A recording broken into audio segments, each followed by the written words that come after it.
BJD supremo नवीन का 3T परिभाषा बदलाई BJP अनुसार 3T हेउछि टाइम टलरांस और ट्रिक। वरिष्ठ बीजेपी नेता पृथ्वीराज हरिचंदन कहते समय रे काम सारिबारे राज्य सरकार विफल, नवीन सरकार रे सहनशीलतार अभाव रही एवं मिथ्या चाल करिबारे ए सरकार धुरंधर। नवीन टी परिभाषा बदलांतु फल ओडिशार विकास हो पारिबो बोली सांबादिक सम्मेलन में कहते बीजेपी साधारण संपादक पृथ्वीराज हरिचंदन। गतकाली नवीन चतुर्थ पाळीर तृतीय वर्ष परिषद में मंत्री परिषद बैठक में मंत्री मानक 3T गुरुमंत्र देते।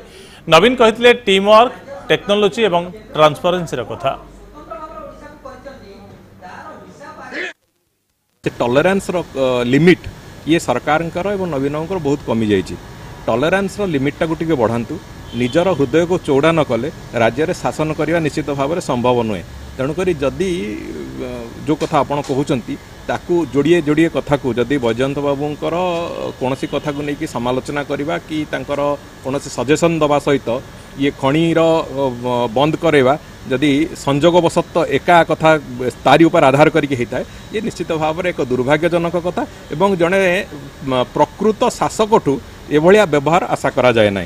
तेणुक से टॉलरेंस को अंततः बढ़ावाई अंततः आहरी 2 वर्ष सरकार को चलियापाई लोक मैंडेट देते आम से डिस्प्यूट करूनु, किंतु सरकार से 2 वर्ष चलैया भितर निजर टॉलरेंस को बढ़ातु एवं जहाद्वारा ओडिशा प्रदेश भी मंगल हम एवं राजनैतिक व्यवस्थार भी मंगल हम।